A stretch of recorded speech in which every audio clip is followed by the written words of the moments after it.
Hi guys, gusto ko lang pong i-share yung experience ko po sa MetaMask na na-scam or task-scam. Paano nga ba ako na-scam?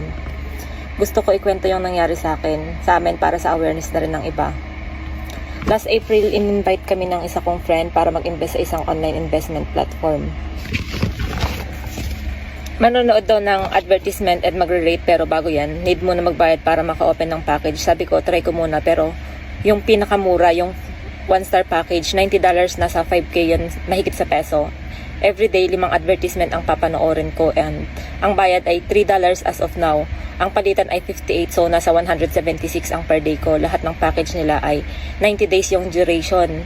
Isinali ka agad ako sa GC para sa mga updated events dahil dun nagpo-post yung mga upliners namin. So nakita ko super dami talagang taong nagme-Metamax, nasa 92K lahat ng members sa Metamax Dragon. Pero kahit madaming members, andun pa rin takot ko baka scam nga lang. But napaka-easy money naman, walang talo. Kaya bigla na lang akong kinabahan kasi yung price ng mga packages, nasa 50% na lang hanggang sa naging 70%. Sabi ko sa GC, bakit ganon? Sabi naman nung Diana, dahil sa event daw. Pero ako kabado na hanggang sa may member na nagsabi na aware daw yung mga uplines namin na scam lang to, pero invite pa rin sila ng invite para sa commission para bago magsara.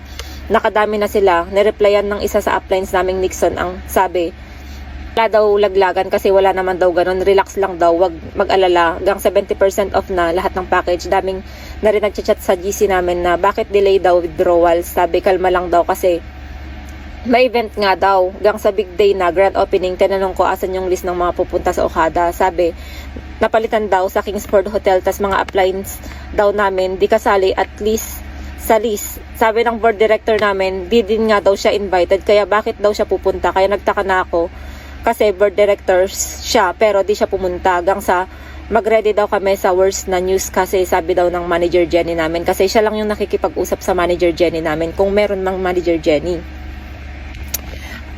Sa part 2 gagawa pa ako para sa mga screen record ko kasi dinilit na rin ng board director namin yung mismong group na ginawa niya na Metamax Dragon. Pero bago pa yun, nung nagkaroon na ako ng kutob, in-screen record ko na lahat, pati yung mismong app ng Metamax app kasi yung Metamax app ngayon is nag-close down na rin.